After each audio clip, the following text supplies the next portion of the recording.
మరో break news చూస్తున్నాం. కర్నూలులో నకిలీ పత్తి విత్తనాల మోసం బయటపడింది. నకిలీ పత్తి విత్తనాలు కొని మోసపోయాడు రైతు.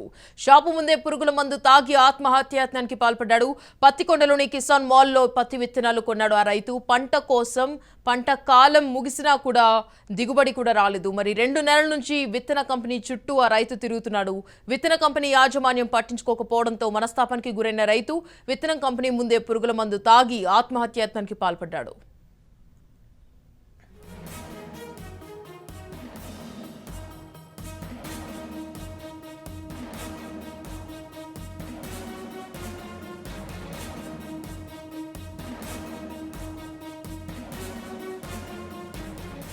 ఇక ఇదే అంశం సంబంధించి మరిన్ని అప్డేట్స్ అందించేందుకు కర్నూలు నుంచి మా ప్రతినిధి మధు ఫోన్ లైన్ లో సిద్ధంగా ఉన్నారు. మధు,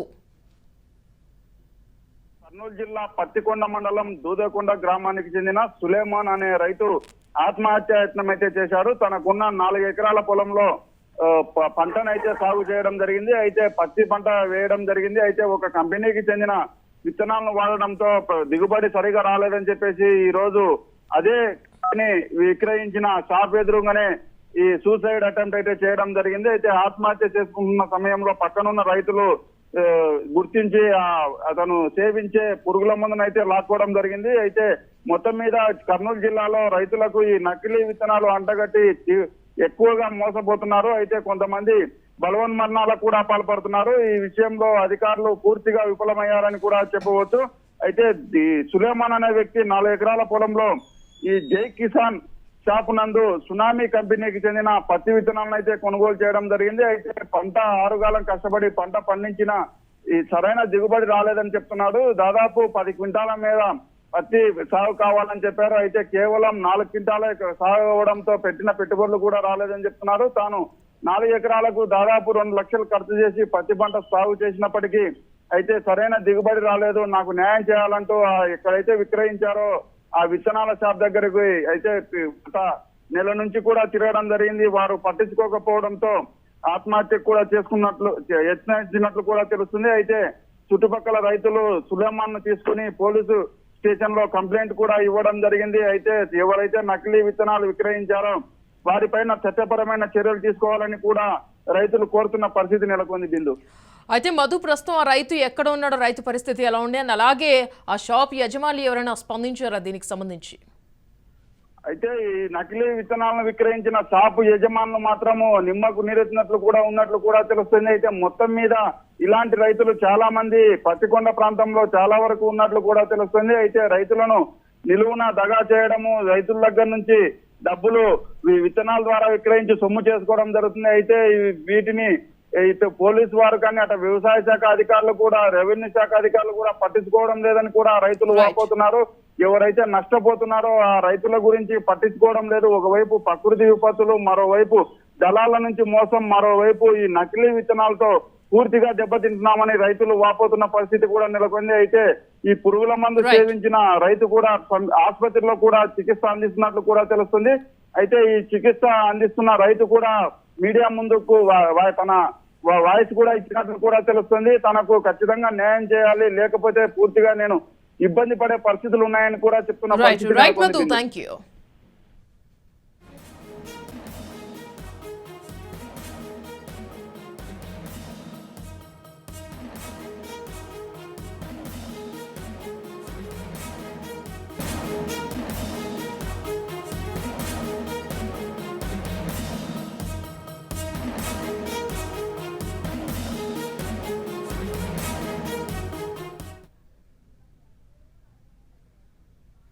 బ్రేకింగ్ న్యూస్ చూస్తున్నాం. కోస్తాంధ్రను వణికిస్తున్న జవాద్ తుఫాన్ పశ్చిమ మధ్య బంగాళాఖాతం నుంచి ఉత్తర దిశగా కదులుతోందని వాతావరణ శాఖ తెలిపింది. విశాఖకు తూర్పు ఆగ్నేయంగా 210 కిలోమీటర్ల దూరంలో, అలాగే గోపాల్పూర్కు దక్షిణంగా 320 కిలోమీటర్ల దూరంలో, ఒడిశా పురికి దక్షిణ నైరుతిగా 390 కిలోమీటర్ల దూరంలో, అటు పారాదీప్కు 470 కిలోమీటర్ల దూరంలో కేంద్రీకృతమైంది.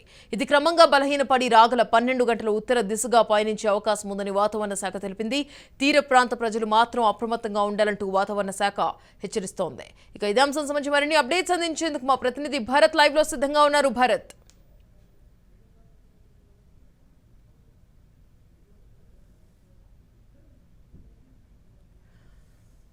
భరత్, మీ ఆడియో మ్యూట్లోకి వెళ్ళిపోయింది.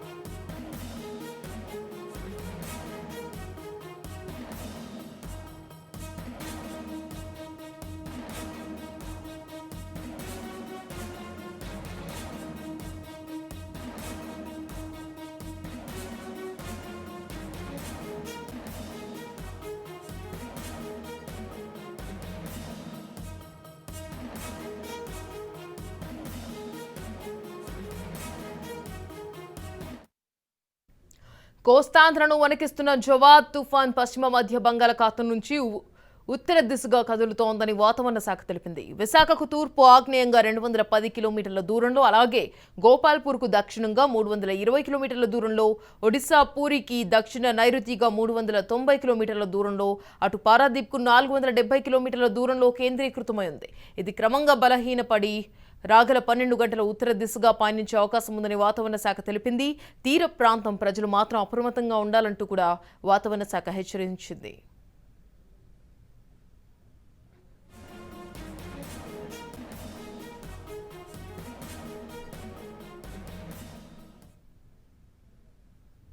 రైట్, ఇక ఇదే అంశం సంబంధించి మరిన్ని అప్డేట్స్ అందించేది మా ప్రతినిధి భరత్ లైవ్ లో సిద్ధంగా ఉన్నారు. భరత్,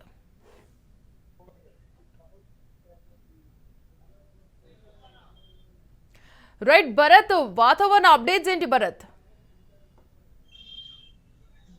ఏదైతే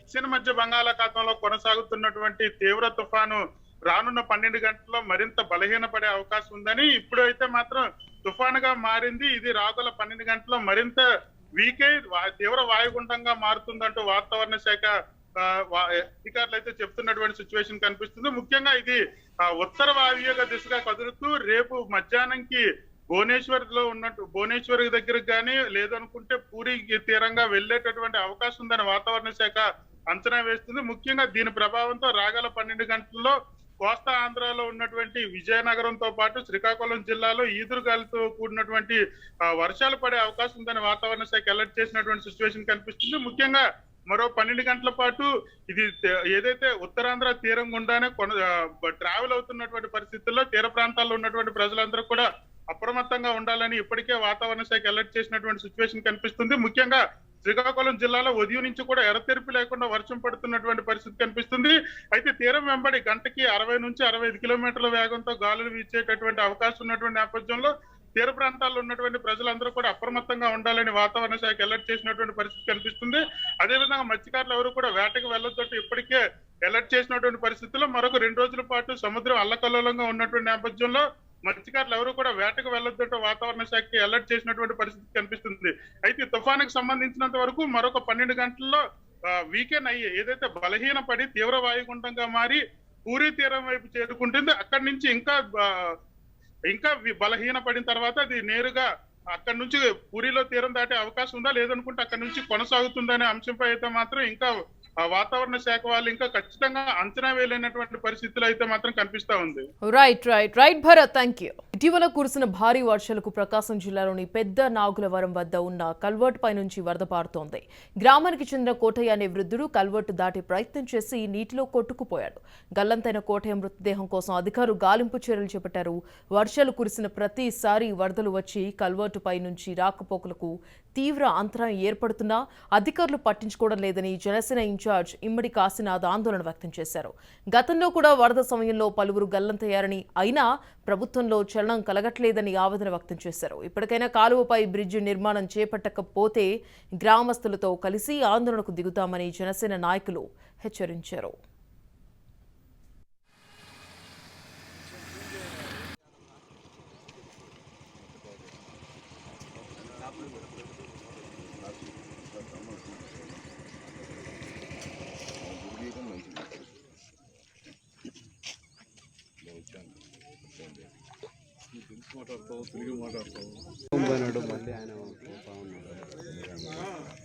లేదు సార్ చెప్తా ఉన్నారు. మేమంతా వచ్చి ఇక్కడ ధర్నా చేయడం జరిగింది. అప్పటికి 6 మంది చనిపోయారు. మరి నిన్న పరిస్థితి చూస్తుంటే నిన్న మళ్ళీ ఒక మనిషి ఇక్కడ గల్లంతైన పరిస్థితి. ఈ యొక్క రహదారి చట్టా పైన, ఈ నగరం చట్టా పైన ఈ రోజుకి 7 మంది మృతి చెందారు. కనీసం గవర్నమెంట్కి కానీ ఆఫీసర్లకు కానీ ఎన్ని శాఖలకు ఎన్నిసార్లు విజ్ఞప్తి చేసినా చీమకొట్టేట్టు కూడా వీళ్ళకి లేదు.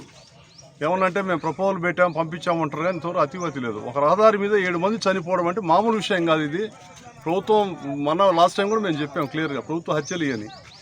కేవలం ఒక నిర్మాణంలో, చెక్ డ్యామ్ నిర్మాణంలో చేసిన పొరపాటు వల్ల, అధికార సమన్వయ లోపం వల్ల ఈ పరిస్థితి ఏర్పడింది. ఈ నగరానికి దుస్థితి ఏర్పడింది.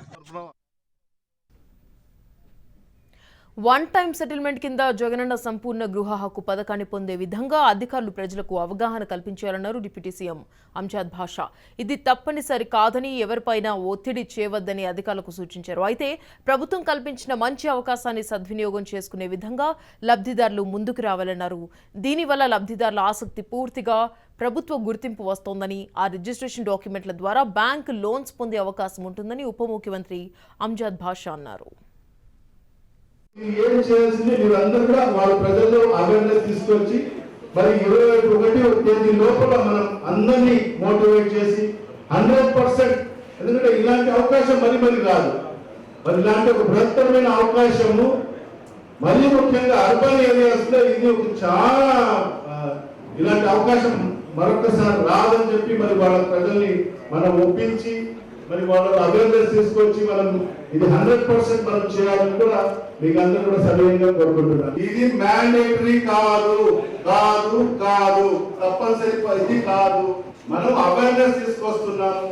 ఎవరైతే చేసుకోవాలని ముందుకు వస్తే వాళ్ళకు మనం చేసిస్తాం. ఇది ఖచ్చితంగా చేసుకోవాల్సిందే, లేకపోతే మీకు పథకాలు ఇవ్వము అని కావాలని కొన్ని పార్టీలు, రాజకీయ పార్టీలు వాళ్ళ ఉనికి కోసము ఏదో దుష్ప్రచారం చేస్తున్నారు. మరి అలాంటిది ఏమీ లేదు. ఏ పథకం ఎవరు వాళ్ళు చేసుకోకపోయినా కూడా ఏ పథకం కూడా ఆగదు. జవాద్ తుఫాన్ ఏ క్షణంలో అయినా విరుచుకుపడే అవకాశం ఉందనే హెచ్చరికలు వస్తున్నాయని ఏపీ స్పీకర్ తమ్మినేని సీతారాం తెలిపారు. ఈ నేపథ్యంలో వైసీపీ శ్రేణులు, సామాజిక కార్యకర్తలు, స్వచ్ఛంద సేవా సంస్థలు సహాయక చర్యలో పాల్గొనాలని ఆయన కోరారు. ఎలాంటి పరిస్థితి ఏర్పడినా వెంటనే సహాయం అందించేలా వైసీపీ నాయకత్వం సిద్ధంగా ఉండాలన్నారు. మరోవైపు తుఫాన్ను ఎదుర్కొనేందుకు పార్టీపరమైన యంత్రాంగాన్ని సిద్ధం చేశామని తమ్మినేని తెలిపారు. గడిచిన 3 రోజులుగా జిల్లా అధికార యంత్రాంగం అవిశ్రాంతంగా పనిచేస్తోందని, కృషిని అభినందిస్తున్నామన్నారు. ఈ విపత్కర పరిస్థితులను ఎదుర్కొనేందుకు ప్రభుత్వ యంత్రాంగం సంసిద్ధంగా ఉందన్నారు తమ్మినేని.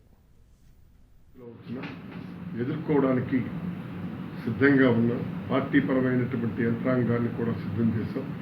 అలాగే ప్రభుత్వ పరంగా నేను 2 రోజుల నుంచి కంటిన్యూస్గా కలెక్టర్ గారితో మానిటరింగ్ చేస్తున్నా, వెదర్ డిపార్ట్మెంట్తో కూడా మానిటరింగ్ చేస్తున్నాం. నాకు తెలిసి ఇప్పుడు మన సంతబొమ్మాలి, టక్కలి ఈ మండలాల్లో కొద్దిగా ఎయిర్ విండ్ ప్రెషర్ పెరిగింది అన్నటువంటి కరెక్ట్గా ఉంటుంది. ఏది ఏమైనా మొత్తం ఈ 2-3 రోజుల నుంచి కూడా జిల్లా యంత్రాంగం అవిశ్రాంతంగా వాళ్ళు చేస్తున్నటువంటి కృషికి మనస్ఫూర్తిగా అభినందనలు తెలియజేస్తున్నాను. ఎందుకంటే సముద్ర తీర ప్రాంతంలో ఉన్నటువంటి గ్రామాలు, అలాగే నదీ పరివాహక ప్రాంతంలో ఉన్నటువంటి గ్రామాల్లో ఉన్నటువంటి వాళ్ళని, లోతట్టు ప్రాంతంలో నివసిస్తున్నటువంటి వాళ్ళందరినీ కూడా మొత్తం ఎవాక్యువేషన్ చేయటం జరిగింది.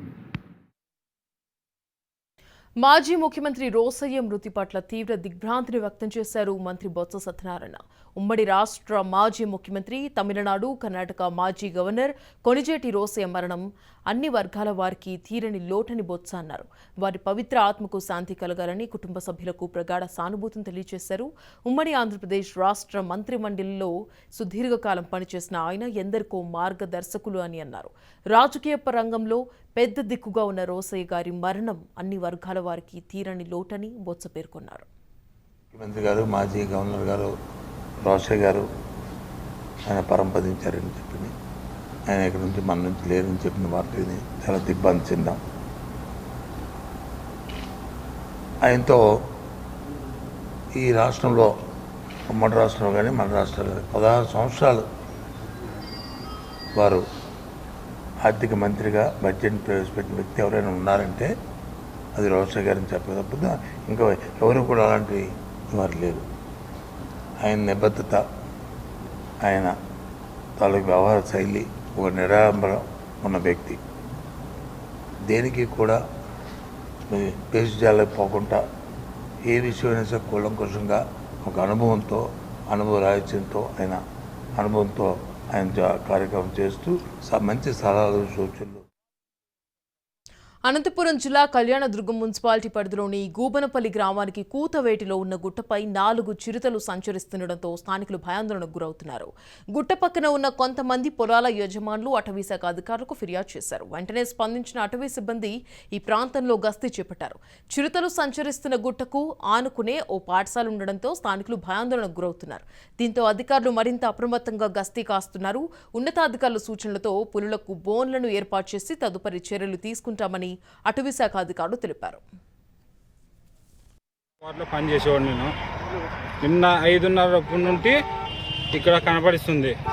ఏంది చిరుత పులిలో 4 రోజులు 4 కనపడిచ్చినాయి. పొద్దున 3:30 నుండి మళ్ళీ 6 గంటల వరకు కనబడిచ్చింది. మళ్ళీ 7 గంటలప్పుడు ఒకసారి ఆ సొందులోనే ఇప్పుడు చూసిన సొందులోనే కనబడిచ్చింది. మాకి నిన్న సాయంకాలం 2 కనబడిచ్చినాయి. మళ్ళీ రాత్రి 7 గంటలప్పుడు చూస్తే 4 కనబడిచ్చినాయి. పిల్లులు 2 పెద్దవి. నా పేరు సౌమ్య. మేము ఇక్కడ తోటలో పనిచేస్తున్నాం. భార్య భర్తలు పిల్లలు ఉన్నాము. ఇక్కడ నిన్నటి నుంచి చిరుత పులులు కనిపిస్తున్నాయి. దానికోసం ఏందో ఒకటి చేయాలని కోరుకుంటున్నాం.